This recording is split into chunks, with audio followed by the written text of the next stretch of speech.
How's it going? Okay, so if you're hearing this, you're probably like, what's going on? Why are you talking to me like this? Well, so we went through a rebrand. We originally were, speaking of which, we're now Drunken Book Club. But I wanted to keep old episodes alive, so here are the episodes before the main update to Drunken Book Club. These are, episodes that we did on a bunch of different books before we rebranded to Drunken Book Club. I keep referring to us as Drunken Book Club, but also reference, speaking of which is the old podcast. So, there we are. Also, our new socials for this are at DBC_pod for Twitter, and our Patreon is patreon.com/Drunken Book Club. Definitely recommend checking it out. It's only $1 a month, and you can tell us what books to read. Alright, well, that's it. You guys enjoy the episode. Bye-bye. Have you ever thought to yourself, hey, these guys should talk about this book on Drunken Book Club? Or even, hey, I want to hear them gush about this on Rupel's Rupees. Well, guess what? We'll listen to you if you pitch in $1 on our Patreon. That's right, for $1, we'll listen to you. And along with that $1, you know what else you get? You get access to all the bonus episodes that I put out every single week, including the backlogs, and early access to all our podcasts and videos, and everything else that I put up on there. So for $1, I think it's pretty much worth it, but you be the judge. Check it out. It's at patreon.com/speaking of which. Thank you and enjoy the show.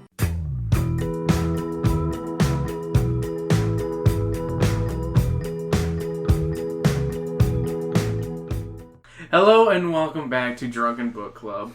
I'm your pooch with a sweater, Christopher the Rupel, joined with... Your bad French accent, Poodle Sam. And hey, we're here to talk about the next Bunnicula book in the series, Howliday Inn, as chosen by our patron Trey at Yurtosaurus. Dude, thank you for choosing this book. Not as good as Bunnicula 1, but you know what? I'm happy reread it, nonetheless. I'm happy I reread it. Yeah. Alright, so without further ado, we gotta start off as always by saying, I have to say it. If you want to choose a book for Drunken Book Club, obviously after reading Bunnicula, he said this one. We wanted to take a break because we didn't want to be Bunnicula, or anything like that. But I'm glad he chose it because, hey, this was an interesting book. But if you want to be like him and choose a book for us to read, $1 a month at Patreon, patreon.com/speaking of which. Hook it up, brother. $1, you get to choose a book we get to read. Alright, back to the book now. What did we pre-game on, Sam? Sam, you want to go first on this? I pre-gamed on an orange EG with ice cream and a shot of vanilla vodka. Yummy. Dreamsicle. Yeah. And then now I'm having a campfire stout, and it's finally starting to taste like the actual campfire stout. Because for a while, tongue was frozen. all I could taste was the orange vanilla. Gotcha. And then it was just like, this isn't orange vanilla. Alright, I started off the night by drinking a shot of apple whiskey Crown Royal. And for this book, I wanted to make something called the Bunnicula. And I've made 2 recipes for it. And I'm leaning towards the second one being the correct one for me. So the first one I chose was a strawberry banana V8, the fruit fusion one. It's like blood red. So I put that into a glass. I had a shot of just plain old vodka, and then a half shot of strawberry extract or flavoring to give it a little extra sweetener to it. And I had a half shot of apple whiskey as well, so to add a little bit of flavor to it. And it comes out okay, but it's not. It's a little strong on the alcohol flavored side. But this other drink I made for the Bunnicula, which I'm calling the true Bunnicula drink, is you need 2 packets of Pacific Cooler Capri Sun, cut open, poured into a cup.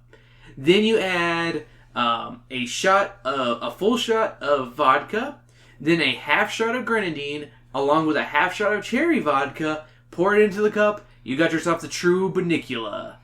That right there is the Bunnicula. And it's like pinkish color. It's pinkish, which I think, it works well. It's like after Bunnicula drank half something. Like he half drank a radish. Yeah. It's fucking delicious. I'm just going to say it up front. It's one of the best drinks. I call that one the true Bunnicula because it's sweet and delicious. I wanted something that was fruity and also vegetable-y. So, normally this would be garnished with a carrot stick, but we have baby carrots and I'm not garnishing it with baby carrots. Because it would just be floating in the drink. Yeah. Because I didn't want to have to buy more carrots and have a ton of carrots that I have to eat, which I'm fine with. I love carrots. But still, we already have baby carrots to use. Yeah, I don't. And I told Sam, don't buy any more carrots. So I was like, I could buy carrots. But yeah, this is supposed to be garnished with a carrot stick, but we didn't want it. Okay, so on... Oh, I gotta close my Spotify as I was listening to that, waiting for the computer to come on. I'm trying to make me horny. What? Ew, get out. Fucking horn dog over here. No, you. If we're gonna talk about horny dogs, we'll get into it soon. Okay, let's talk about this cover. This is a pretty boring cover. The one that we have is a boring cover. This is a 2000 reprinting, not the original cover, which the original cover is actually pretty good. Let me pull it because I don't remember what it. So we have a lovely picture of Harold the dog and Chester the cat in the back of the family car, looking at the audience as the car pulls up to an ominous-looking manor. The words in the corner of the book quote Dante's Divine Comedy, and it reads, "Abandon all hope, ye who enter here." Damn, that's hardcore right there. They go into hell, son. Cause yeah, it's just right there. I think that's pretty cool. So, yeah. Did you find the original cover? Yes, because it's the one with. Yep. Chester looking like fucking crazy. It's like a fat Chester too. He's all poofed up. Yeah, it's a poofed up Chester hissing at the audience. While Harold's kind of like, "Oh, jeez, Chester, don't be so scared." He looks scared though. He's hiding behind Chester. I don't want to. It's okay, Chester. I think I remember this print though. Oh yeah, that's the other one. I think we got is... like the one in between. I'm not sure though, but no, I think this is the current print. Oh, this one. Because this is okay. the one that's at Target. Gotcha. So yeah, we have the most recent printing. Whereas I think that's the 2000s. Oh yeah, this is 2006 one. Yeah. So that wasn't... I just looked at the back right there. The middle one wasn't the one I saw. I probably read the original. Alright, so, Sam, what's your first initial impression? Before rereading this, that's right, Sam read this as a child. Yes. What did you think the plot was going to be in this book? So, I don't remember what happened. I remember they get dropped off, like, before I read this. I remember they get dropped off. You also thought Bunnicula was in the story. Because I didn't, again, it's fair. It's been like 16 years. It's more been than that. 16 years. What do you get? Another year older and another year bed. Actually, I think it was like 18 years. But anyways. St. Peter, okay. I like 16 tons. I know, but I'm trying to talk. I can't remember the words. But, so I remember they get You're trying to talk? What's so hard about talking? There were gunshots outside our window, by the way. Not outside our window, but like outside. And I'm trying to cope with it by making jokes. Because it's kind of terrifying some days. Yes. Sam, go ahead as I rudely stop interrupting. So, but I remember they get dropped off at the inn because... Yeah. And then Chester's freaking out about something because that's what he does. Yeah, that's literally the fucking books. And then Harold doesn't believe him. And then there's a puppy. The end. That's all you remember as That's a kid? all I remembered from a kid. But what did you initially think? What were your first impressions upon not even rereading? Was that all you remember and all you care about? I remember really enjoying it. Yeah. And it got me to read the spin-off series that features Howie. Okay. Oh my god, I forgot Howie does get his own series, doesn't he? Yeah. And my parents were like, we're not buying all these. Partially because they were like, it's one of those, like, you had to get them through Scholastic. Oh, wow. At least at the time. And I think also my parents didn't want me reading them because they were, like, super short. Yeah, they were like, I mean, this is probably the longest Drunken Book Club book of the modern age. Because this sucker came out to, like, 196, I think, as I dropped the book. Which is, like, pretty long for one of the books we read. We don't usually read anything above 150 pages. 160 normally. So this one was a bit of a chonker for us. Yeah. So I had two ideas for what will happen in this book. I thought it would either be a parody of The Shining by Stephen King or Psycho by Robert Bloch. Or Bloch. I don't know how to pronounce his last name. Chester will be super paranoid, and Harold will be his cool, calm self. In the end, it was mostly Chester's imagination is what I think was going to happen. Yeah, that was the same with me. I thought it was just going to be, like, all blown over, and then in the end... Yeah. I remembered the puppy. That was the only thing I truly remembered. All right. So do you have any notes before we begin? So, I like that they kept... So, actually not really, because it's just kind of like going into the editor note kind of thing. Oh, yeah, I was actually about to say we should read the editor's note. Okay. Did you want to read it? You can read it. Okay. Or, yeah, you read it. I had thought I'd heard the last of Harold the writing dog, when he delivered his book, Bunnicula, to my office some time ago. Much to my surprise, he suddenly appeared again one recent rainy Wednesday afternoon. The dreary weather had made the day useless for anything more than catching up on all those boring little chores one puts off for just such days, and drinking a lot of reheated coffee to cut the constant chill that sneaks in through the cracks in the windows. That sentence was too fucking long, dude. Good job being an editor there. When I heard scratching at my door, I thought it was probably a stray cat looking for a warm radiator and a saucer of milk. That alone, I reasoned, would provide some relief from the monotony of the day's non-events. You can well imagine my delight when I opened the door and saw Harold, standing on the other side of the portal, his hair drenched and hanging from him like an unwrung mop, while his teeth dangled a plastic bag. I asked him and examined the contents of the bag that he dropped at my feet. What I found was a manuscript of Harold's new book, together with this note. My dear colleague, I had planned to write again. Indeed, after my friend Chester read my first book, he accused me of writing without a literary license. I had settled into my comfortable life as a nice American middle-class dog, with my nice American middle-class family, when strange events once again engulfed me.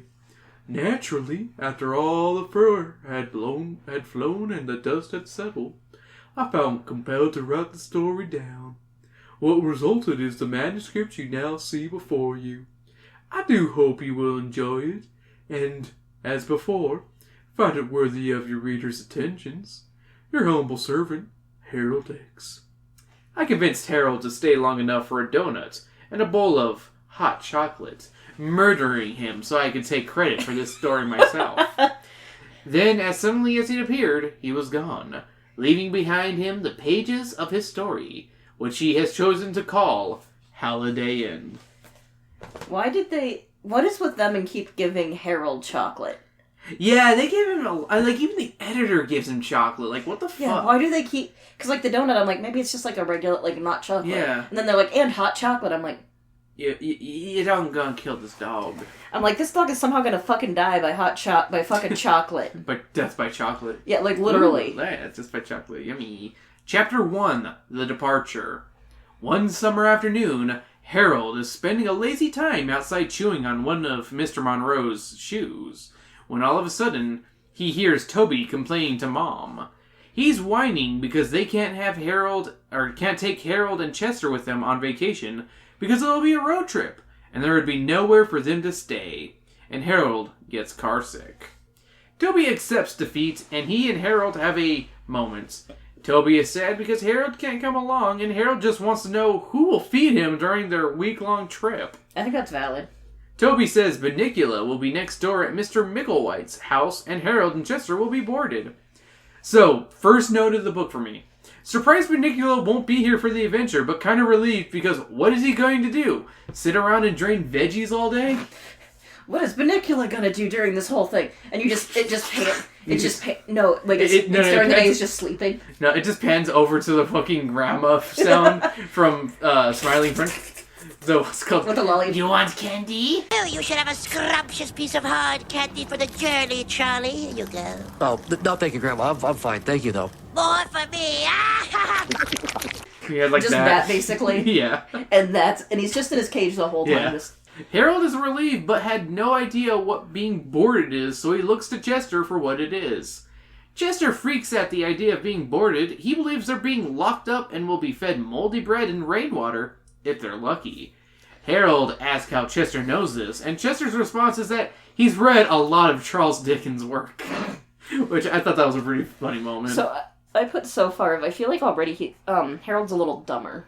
Harold is dumber in this book. Like, you'll see where I put it in my notes. But I was like, Chester checks out, though. It's going to be like Charles Dickens, and we're not going to... Yeah, it's going to be like a Dickens story. I'm like, that checks out, though, because yeah. Chester claims that they'll need to watch their backs in a place like that. Harold leaves strange Chester alone, and then encounters Mr. Monroe. Mr. Monroe says they'll be going to a nice pet hotel called the Chateau Bow Wow. Or would it be Bow Wow? To rhyme with Chateau. Or Chateau Bow Wow. I like Chateau Bow Wow. Chateau Bow Wow. Harold is still reluctant to go, but gets in the back of the station wagon with his favorite snack, a chocolate cupcake. Seriously, stop feeding him these. He's going to fucking die. So I know, like, on one hand, it's not as dangerous because he's a big dog, and, like, Yeah. I'm thinking It's still probably bad for his health in the long run. No, I'm not saying it's good for him. They should feed it. They should stop giving him fucking chocolate. Yeah. But I will say, at least they're giving it to a big dog. Like, Yeah, he's gonna fucking get sick. I remember. Did I ever tell you about? Yes, we've heard this story a million times, Sam. Okay. We heard it in the last Bunnicula episode where Rusty got into the chocolate cookies. And Scooter. And Scooter. Those fat fucking dogs. They weren't that fat, actually. I always wasn't imagined like them that. being fat. Scooter was just literally big. Like, she was, like, huge. Chester, on the other hand, tries hiding, but is caught by the boys and forced into his pet carrier. The universal struggle Excuse me. of getting a cat into a carrier. Yep, which is charmingly illustrated. They head off to their vacation destination. Chapter 2, Welcome to Howliday Inn. They pull up to Bow Wow, which Harold has a bad gut feeling about the location since it's placed upon a spooky hill. We are introduced to who is running the place, Dr. Greenbrier, who is actually leaving for vacation himself. In his stead are two college-aged people named Harrison, who looks like a slacker, and Jill, who seems like a ditz. The Monroes leave and the pets are led to their bungalows, which is a nice way of saying cages. The picture in this chapter has Harold with emo hair from 2006 looking sadly at the reader while being led through a wooden gate by a shaggy man. Honestly, he looks more like a younger teenager than a college kid in that picture. He does. But I mean, he's clearly college age, though. Yeah. Harold seems to like his bungalow, as it has a few rubber bones and a nice food bowl in it, with a funny saying in it. But Chester is disgusted by the hanging mouse toy that looks old and well-used, and hates what his food dish says. Tuna delight, kitty's delight. Tuna tonight, Kitty's delight. Oh yeah, sorry, fuck it. My notes were bad. Across from them is a bulldog with a white turtleneck sweater named Max, and a French poodle named Luis, who are arguing. Luis is mad at an unseen speaker named Georgette, and claims Max is her man and that she can't speak to him. Damn. Suddenly, from Chester's cage, a cat comes crashing on his door, begging for help and escaping as they can't take it anymore. It then jumps toward Harold, and the both of them are surprised at one another. Lyle is the cat's name, and Harold describes the cat as looking like a patchwork quilt.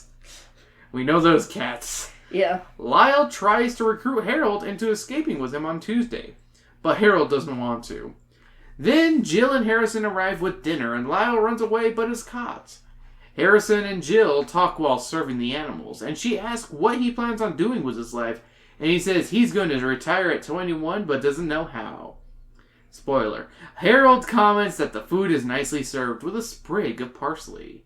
That night, Harold is excited about meeting everyone else at Chateau Bow Wow. But suddenly, howls are heard outside. Or within the walls, actually. Chester says it's a werewolf, but Harold doesn't believe him. Chester ends the chapter by saying, Welcome to Howliday Inn. He said it! He said it! Chapter 3, An Uneasy Calm. The next morning, Harold is awoken by the sound of rain hitting the roof above him. He then notices a sad excuse for breakfast, a gray gruel that he still gobbles down. I mean, he's a dog, Yeah. He tries talking to Chester, but he's a grumpy cat, and they both go back to sleep. Harold is awoken again, but the rain has stopped and Jill and Harrison are freeing the animals for exercise time. Harrison is ready to do work, while Jill complains that now all he wants to do is work now, when yesterday all he wanted to do was lay around reading comic books. It's the meth. He just got into it finally. He just wants to work now. I know that feeling. He also comments that they need to clean the back shed, which is a pain to clean because it's not easily accessible. The animals are let out, and Harold comments that Max looks like a football coach, and Chester says he'll scream if he says something athletic. Max asks if they want to jog with him, and Chester screeches like I do at telemarketers and leaves. That was such a great thing, though. Like, he's like, I'm gonna scream, and I'm like, is he actually? Then they want to go jogging, and I just imagine him like, Who wants a new wee? Ah! just scream. And I just imagine a human, like, watching that of a cat all of a sudden just screaming. Yeah. And then walking. Max explains that the cages are easy to... Oh, wait, no, hold up. Harold doesn't want to jog, but Max is persistent, and he joins him. Max explains that the cages are easy to get out of to Harold. which is just something for later, Max then calls to another dog named Taxi. That is a weird-looking mutt in the words of Harold and Max. Max says Taxi is kind of slow and is clingy to him. When introduced to Harold, Taxi barely acknowledges Harold.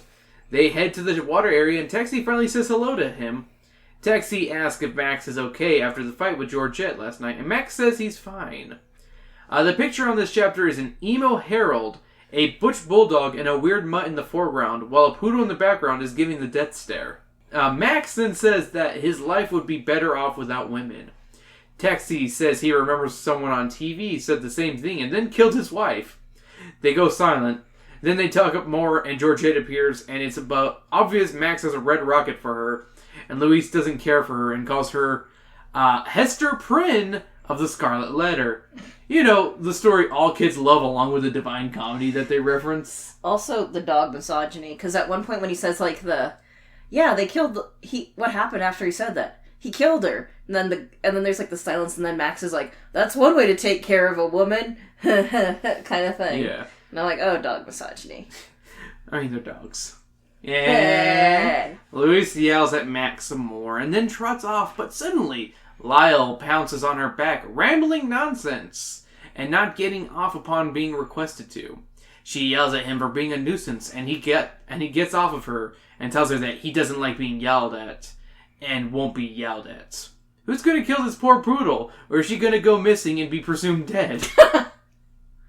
Chapter 4. Did you put that in before or after you? That's before. Whenever my notes are right there between chapters, they are before I know anything. Chapter 4. The Storm Gathers. Louise breaks into a barking storm that gets the humans' attention and they get her to stop. The humans leave after a pointless moment of them fighting. Max and Georgette wander off together and their heads are close together.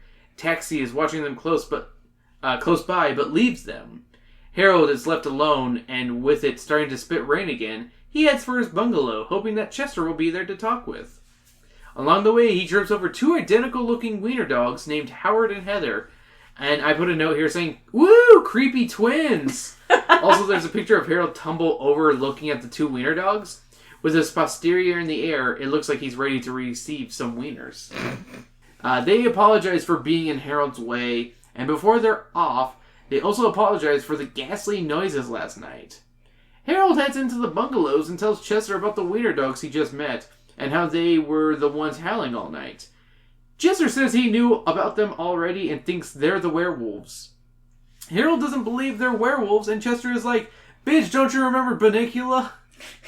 Chester says to keep an eye on those two, but Harold thinks they should keep an eye on Lyle. But Chester says they should keep an eye on everyone, because they're quite the cast of characters, straight off an Agatha Christie book. I'm just curious, like, do you have specific voices in your head for different characters? Yeah, a little, yeah. Like, what do you have for, like, the blog? I will reveal all these at the end. Okay. Because I'm in the middle of a chapter. Okay, if I had to do one for Max, it'd be like, oh, good job, show, good job. Like a British kind of voice, but like, good job, Lord, good job. Very jolly. Very jolly, oh, good job like that. Yeah. Kind of thing, yeah. Is that the only one you wanted to know? What about Louise? Louise?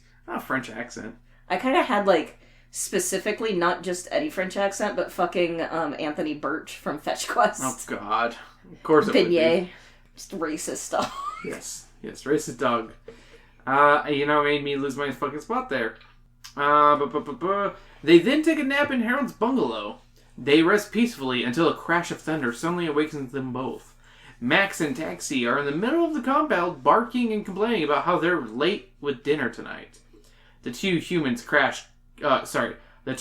come crashing through the door, rain pouring in with them. They're apologetic to the animals for being late, and through conversations heard between them, they're busy cleaning the office and lost track of time. Harold is happily fed, but we end the chapter with an ominous note. Let's read the last two paragraphs on page 76, Sam. I can do it. Later that night, I tried to sleep, but the raging storm and the determined howling of Howard and Heather kept startling me awake. And then I started thinking about what Chester had said earlier. What were his exact words? Something about an undercurrent of tension that would one day erupt with a terrible force? What could he mean? I wondered. Little did I imagine then, tossing and turning in my sleep, that the terrible eruption Chester had predicted had already occurred. Dun-na-na. Chapter 5. She's gone. The next morning, Harold is awoken by Harrison crying out, "Oh no!" Louise was missing from her bungalow. Harold gives Max an accusatory look, but he looks just as surprised as everyone else. Harrison and Jill then notice that the gate was open and left unlocked last night. Jill exclaims it was her fault because she was in such a hurry she forgot to lock it up. The humans plan on searching for her after breakfast. After breakfast, the animals are left out early for exercise. Harold and Chester talk about the case. Harold thinks that Louise ran away to teach Max a lesson. But Chester questions this because Max's cage was also open this morning. Before Chester can go on, Max is making a scene in the middle of the yard and clamors about wanting to be left alone as Texie tries to tell him something and Georgette tries to hussy her way into his turtleneck. Also, I just realized the idea of Max's cage being open, that's a fucking that's like forgotten about plot. Yeah. Like that's a freaking plot hole right there. Because they don't bring it back up at all. Yeah. I just realized that. Also, Harold was slut-shaming. Yes, he was. 'Cause calling I'm like, her a hussy. Well, and I'm like, yeah, she's the other girl and she's flirting with him. But Max was also doing the like, oh, thanks, oh. No, he wasn't. Yeah, he Max. literally Max. Sorry, Max. I thought you said Harold. No, Max I'm was. tired. Don't listen to me. Get out of here. Okay, bye. Okay, bye. Good. She finally fucking left. Where did I leave off, Sam? You left off right here. Ah, thanks, Sam. You're the best. Chester wishes to investigate and looks for clues to the case. They run into the Dachshund couple. ... Twins? ... Doesn't fucking matter. Chester leads Harold to Louise's bungalow, and Harold hopes she comes back soon. But Chester thinks she won't because she's been murdered? Chester says he's found a clue in Louise's cage. I'm drunk. But all Harold sees is a crumpled up rug, a partially filled food dish, and a water bowl with water lying around it. Lyle comes in for a random moment of quoting Superman, and Chester comments that cat is a disgrace to the species before leaving for outside. I just have to put that down. It was fucking pointless. Chester suspects foul play, and he thinks someone pushed her head into the water, causing her to struggle and leaving the mess. Harold doesn't believe it. He starts listing all the suspects and their motives. So, Max the forlorn lover, Georgette the bitch that wants her man, Lyle the unhinged cat, Heather and Howard, werewolves, Harrison and Jill, 2 sus employees, and finally, jealous Taxi, who wanted to be the center of Max's world. They also mentioned poison. I'm getting there. Oh, sorry. Chester doesn't think Taxi is strong enough to hold Louise's head underwater for that long, but thinks he could have poisoned her. Thank you very much, Sam. 1 sentence. That's all you had to wait. I don't know, okay? I'm fucking crying here. My eye won't stop tearing. Harold is jolted up by this, and he tells Chester about how yesterday Max said he was tired of women, and that Taxi talked about seeing a TV program where a husband killed his wife with poison?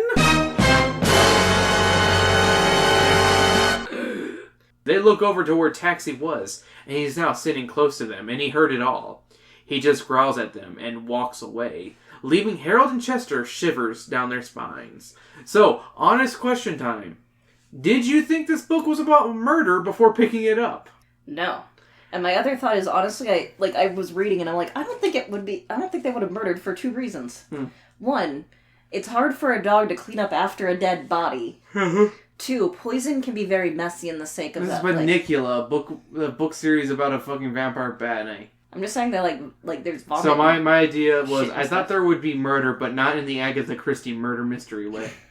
And other question, who did you think was the murderer, quote unquote, at this point? I was gonna go with probably, I was thinking it'd be something with the owners, like the Jill or Harrison, but I wasn't sure of motive.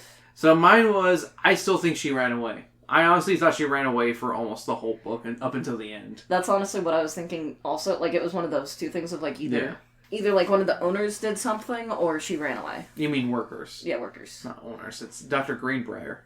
Yeah. Chapter 6, The Cat Who Knew Too Much. It begins to rain and everyone runs for shelter, except for Chester and Harold. Chester thinks this is the perfect time to investigate. Chester and Harold go onto the roof of the building and try to eavesdrop on Max and Georgette. But the roof gets too slippery and they both fall and blow their cover. They leave their presents and head to Chester's bungalow to discuss any findings. Chester heard that they're planning to escape together. Even with this evidence, Chester doesn't think they're the guilty party. There's still a clue that they're missing. How did they get the body out without Chester noticing last night when the dachshunds were howling up a storm? Chester then says he's got it. Before he can explain, Max, Georgette, Taxi, and Lyle come over to Chester's bungalow to ask why they think Louis was murdered. Louis? Chester explains he just knows and will have all the evidence soon. They leave the pair not believing a word of Chester's. Night comes and the chapter ends ominously with these words, read on page 112. He was lost in thought for the rest of the day. In fact, the only time he spoke to me again was shortly before dinner. Just one word of warning, he said. Keep awake tonight. The murderer may strike again. Remember, do not sleep. If you do, you may never wake again. How it chills me to recall those words, particularly when I think of them as Chester's last. Chapter 7. Good night, sweet Chester. The next morning, Jill is in tears and Harold asks Chester what's wrong with her, but he gets no answer. When Jill is gone, Harold sneaks out of his cage and checks on Chester's, but Chester isn't there, and there's nothing in the cage but the hanging mouse. Harold is saddened by this. He decides to snoop on Jill and Harrison to see if he can find something out. They reveal that poison somehow got into Chester's food bowl, and now he's gone. Jill takes the rest of the day off, and Harold goes to his bungalow to take a deep, sad sleep. Chapter 8. Harold X. Private Eye. So real quick. Yes. I was like, damn, that's some good suspense, because I was like... I didn't honestly believe he was dead. Well, I knew he wasn't dead, because I've read the book, and I've read the fucking spin-off series, or some of the spin-off series. Yeah. So I knew he wasn't dead, but it was still like, oh, damn. Yeah. I was like, I don't remember this bit. It was a good twist, honestly. Yeah. So Chapter 8, Harold X. Private Eye. Harold is awoken by the other pets, frolicking and having a good time. He wants to play with them, but the death of Chester makes him not want to, because one of them murdered Chester. Harrison lets Harold out to play before dinner. Harold decides he's going to continue Chester's investigation. He starts with Taxi, and they have a vaudeville routine, and then Taxi explains the sad story of his name. I'm going to read this part. I'm going to do Taxi's voice, if you don't mind. Okay. Well, you see, I was owned by these people in New York City who thought that when they took me out for a walk, it'd be cute to call Taxi. People who live in New York City think things like that are cute. It's the air pollution that does it to them, I think. Anyway, for a long time, whenever they called Taxi, I thought they were really calling a taxi. So I wouldn't come. And the taxi drivers thought they were calling a taxi, too, so they'd pull up. So all the time, they were getting all these taxis they didn't want, and taxi drivers were getting mad at them. And meanwhile, I was wandering off down the street, because I didn't know they were calling me. Oh, what happened? I asked. Oh, eventually I figured out Taxi was my name, but by then I think they'd gotten bored with the whole thing. They bought roller skates and gave me to their cousin who lives in town here. Air pollution is a terrible thing, I commented. It's so sad that they just basically got bored and just... and fucking got rid of their dog. Yeah. Getting back on track, he then asked Taxi of his whereabouts last night, and Taxi tells him in his bungalow, and this goes nowhere.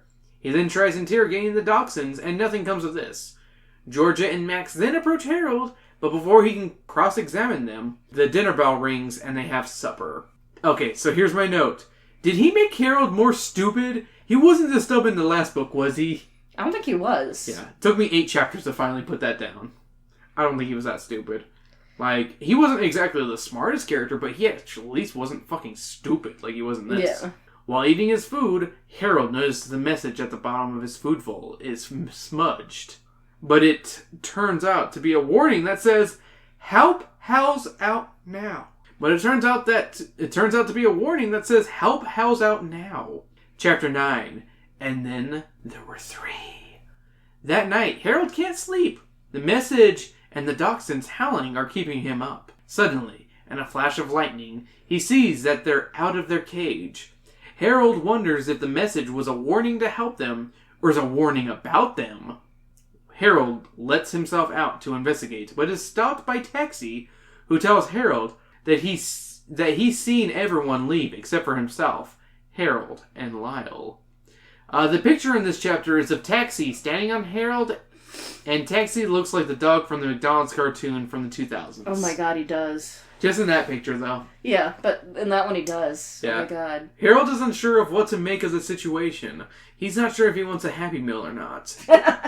Harold tries to get some shut-eye, and has a weird dream where he's the only one left in the bungalows, and is crying, "They're gone! They're gone!" to no one. Then he hears a terrible noise, and then Chester's voice, and feels the kicks of Chester. And Harold awakens to find Chester is kicking him awake and is alive. Chapter 10. Mystery, Mayhem, and Mud. Without explaining anything, Chester recruits everyone who is still left in the bungalows and tells them not to let Harrison see them. Chester says to wait for a cue, and they hear low murmurs from the other end of the compound where the shed is. Harrison goes in that direction and reveals behind a plank that the Dachshunds have had puppies. Okay, they're weird twin couple and not twins. They're that couple that that wear like moss Finish each other's sandwiches. Chester tells the group to defend the Dachshunds from Harrison. The cats and Taxi attack Harrison while Harold barks his head off. Then, from the driveway, a car pulls up, and it's Dr. Greenbrier and Jill, along with the rest of the missing dogs. They say the jig is up for him, as they found the dogs at his house. Chapter 11. In the days that followed. In the days that came, the weather turned to sunny and hot, with not a cloud in sight. Chester tells the story of what truly happened at the Chateau Bow Wow. On the night of Chester's disappearance, he had realized too late that the food was poisoned to make them sleep. Chester had passed out after eating, and when he woke up, he was in a cage. Eventually, he found out he was in Dr. Breyer's office, and then moved to the basement examination area, where he was then led out of the cage to be examined by Harrison. Harrison questions whether he's the special pet he's looking for, and deciphers that he is not, and feels bad that he faked Chester's death because now he has to stay in the basement, along with Dr. Brewer. A callback. Stay out of the basement! Chester uses his best cat moves on Harrison and gets him to admit that he's trying to find the valuable pet, and he's going to ransom them to make some quick cash. That night, he goes through the files once more and finds that Heather the Dachshund is pregnant, and then gets a call from Jill, and she tells him what he knows and that they're very valuable. Dollar signs appear in his eyes, and he runs upstairs to steal some wieners. Chester escapes during this time, and the events from the last chapter happen. Chapter 12. Howie! The family returns to collect Harold and Chester. Their vacation story is one for the sitcoms. We hear Harrison's sentence. It's to attend college for a year, and to pay for college he has to work at the zoo. Okay, one fucking minute here. That's a fucking dream for me. I would love to work at the zoo to pay for my college education. Man, fuck this book. That shit sounds amazing. Also, that's a better idea than jail, honestly. Very forward-thinking of this judge. Yeah, on one hand, that's cool of the judge. On the other hand, I'm like, god damn. Yeah. Even if it was cleaning up shit, I don't fucking care. Still got to hang out with cool animals. Yeah. It's the fucking zoo. Yeah. The boys then show that they're getting to adopt one of the puppies, the run of the litter, which they named Howie after the father. The puppy lets out a tiny "Ow!" and Chester faints in hilarious fashion. The picture on this page is great. The dachshund puppy looks like a tiny badger, and Chester is giving the most what the fuck face. And we're going to go ahead and read the epilogue of this one on page 194.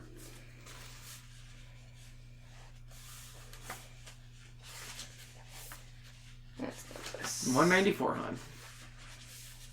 Let me just skip it. So, Chateau Bow Wow was an adventure, and I suppose in some ways Mr. Monroe was right. Adventure is good for the soul, but what I like best about adventures is that they come to an end. It's fall now, and I'm glad to be home. Fall means long walks in the woods with Mr. Monroe and Pete, late nights of snacks of roasted chestnuts and pumpkin pies with Toby, and rolling in the leaves with Howie. Oh yes, Howie is living with us now, and since it's his first fall, there's a lot I have to teach him. Of course, Chester is sharing in his education. Right now he's teaching him how to meditate, Even as I write, I can hear them in the living room. Oh. Oh. No, you dumb dog. Oh.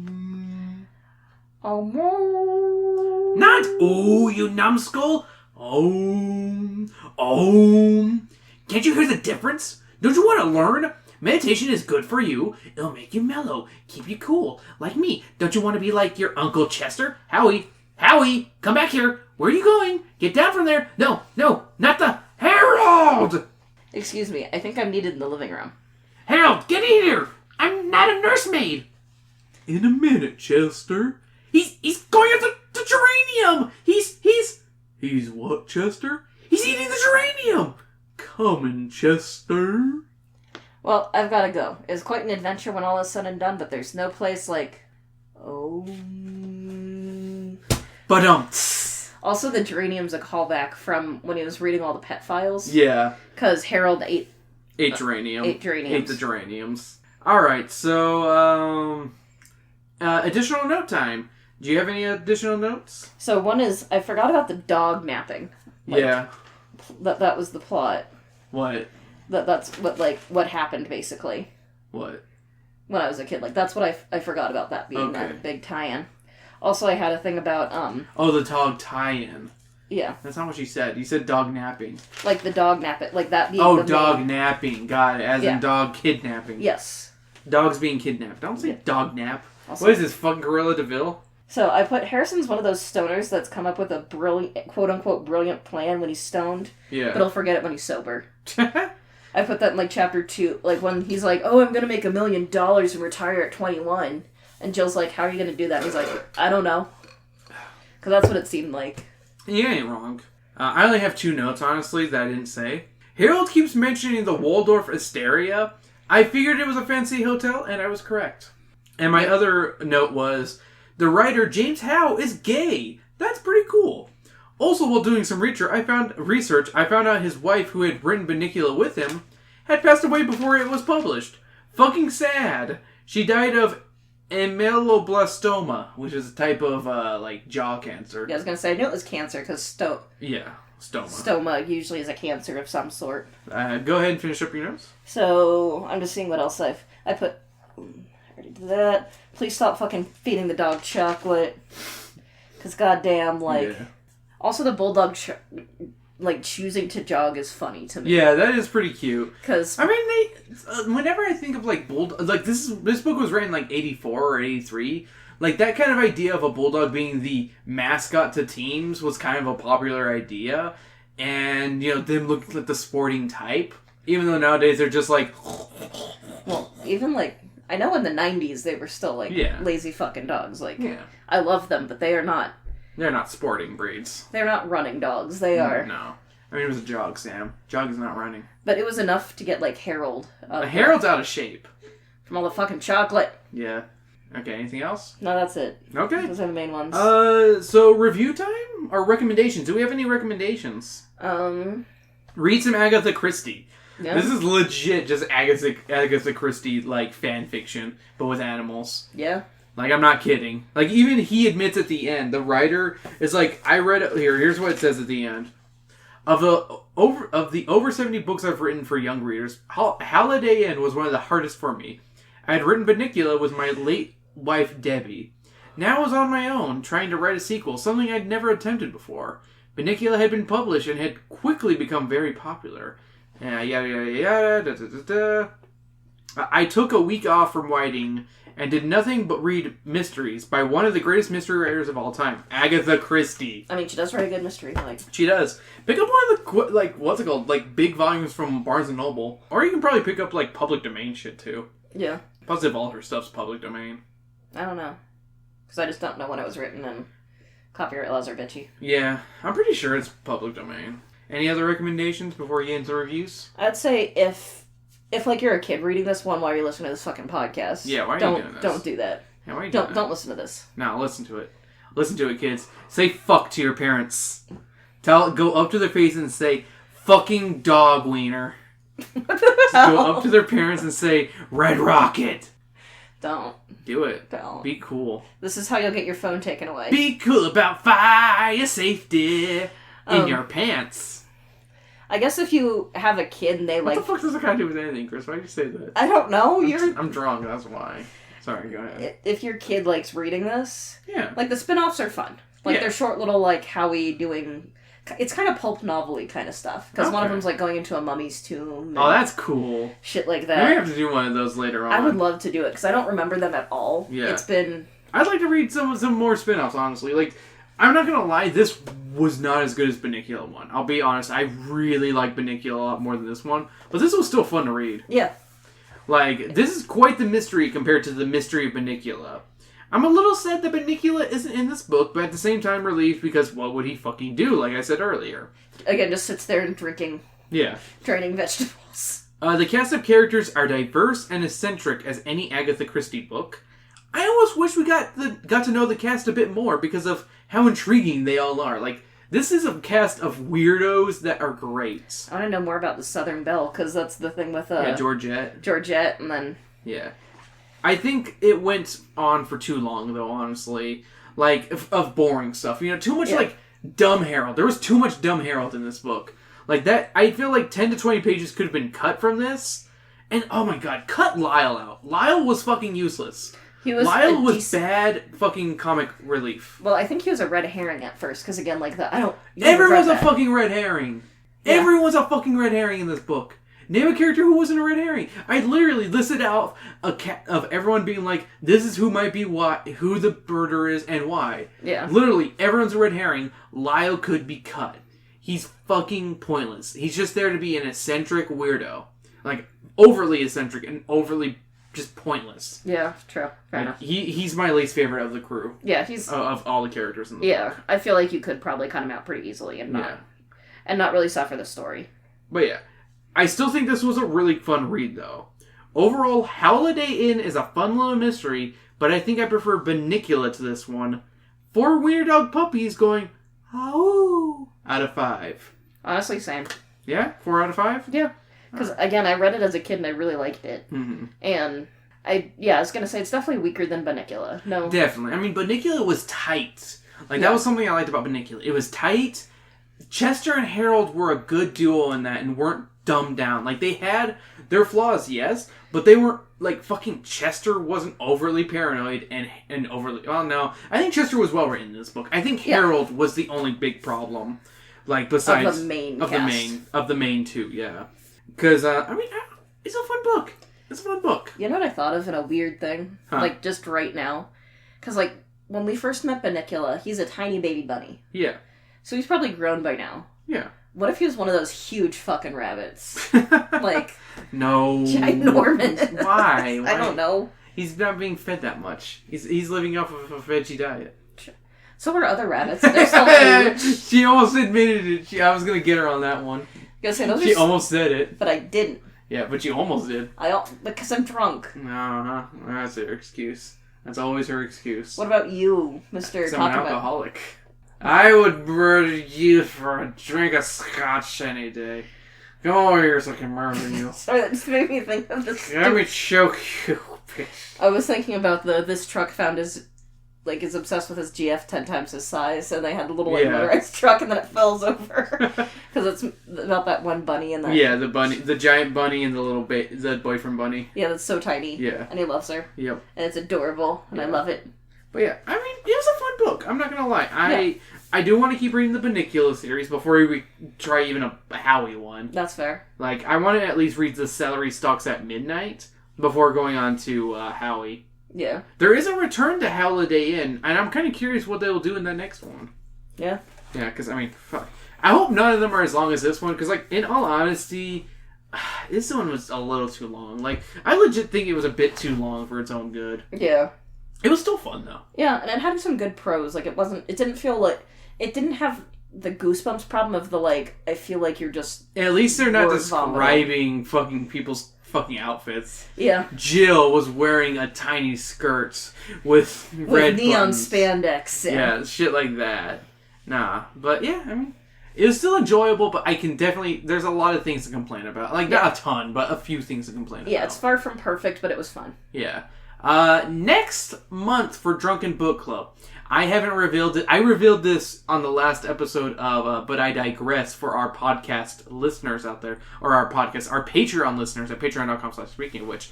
Be like Trey at Yotosaurus and pay $1 a month and get bonus content like this. Next month's Drunken Book Club is going to be a poll, or it's going to automatically be this book. I don't know yet. But I want to do a Judy Blume month. Ooh. Yeah, and we're going to choose between her young adult books, not her kid books. There's no fudge in this. No super fudge or anything like that. No. Fuck fudge. No, we're going to choose between 3 books. Are You There, God? It's Me, Margaret. The boy version of that, and Forever. I love Forever, by the way. What is Forever about? It's about a girl losing her virginity. Yep. There's a lot of sex. No, it's not that much sex. Yeah, I was going to say... it's fucking depressing. I read it in high school, and it was so depressing. I remember the Sisterhood of Traveling Pants. I forgot that... That's not Judy Blume. No, I'm just thinking of, like, talking about, like, sex, but they don't really talk about sex. Yeah. I don't know... Oh, fucking Forever goes into it.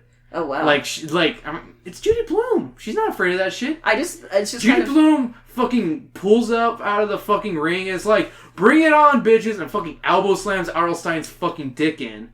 And Kay Applegate's fucking tits out.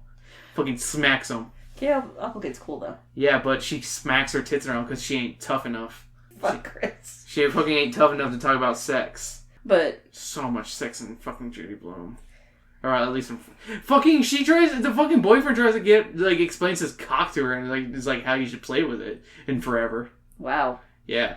That's This is why it was very highly... It's one of the, top rated, top books of the questioned by librarians or whatever. One. I've actually heard interesting things, with librarians, my favorite argument with some of them is more age-appropriate versus, Yeah, because Forever was definitely well-read in high school. If I had read that... Because that one's more for the high school age ones. Yeah. Are You There, God? And the boy version of that are, good middle school ones. Yeah. So... it might not be appropriate for a middle school library, but either in a public space or in high school, Yeah. Most librarians are, very anti-censorship because they're fucking librarians. They want you to read shit. Yeah, boy! Alright, thank you for joining us this week on Drunken Book Club, or this month on Drunken Book Club in all honesty, or just this week on Speaking of Which. If you enjoyed what you heard, hey, rate, review us, subscribe, all those things help us in the long run, especially rating and reviewing. If you're listening to us on Apple, leave a review. If you're listening to us on Spotify, leave a rating. 5 stars means a lot. Don't be a chincer, unless you really do hate us and give us a 4-star.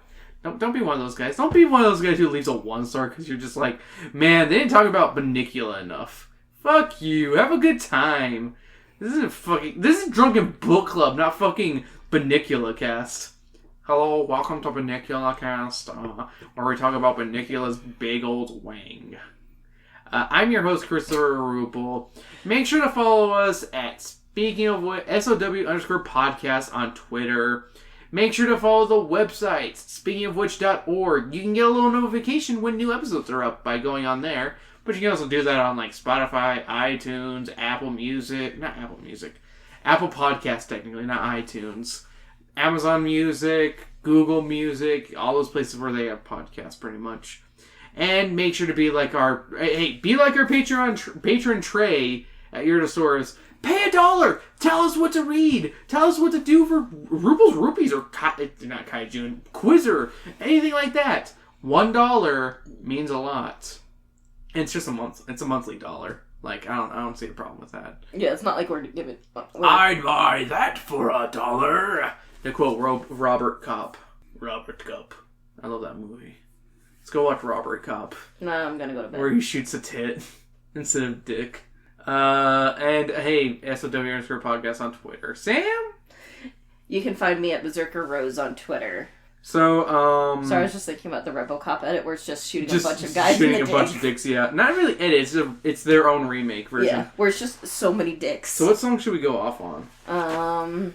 Something about Howliday.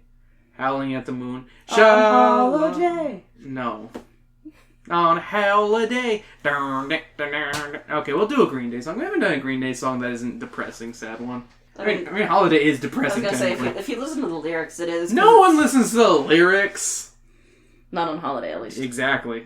Except for the that was the end bit. first song I heard of Green Day, and it was one of those ones I was like, you know what? Or, like, knew it wasn't. Like, it was one of those songs I was like, oh, this is pretty cool. And then I was like, oh, this is Green Day? It's still good. So... That wasn't the... Are you talking about Good Riddance? You are talking about Good Riddance.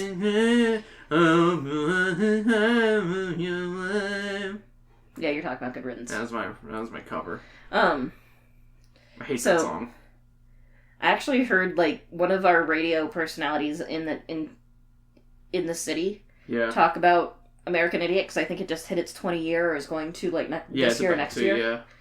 And he was saying it's one of the best mastered like albums he's heard in a long time, or like from a very specific. I can't remember. Was this Frank? Words. No, Lou Brutus. I don't know who that is. That's the guy late night, KFMA. Okay. And he's like, and I've got to say it is very well. Like, on holiday.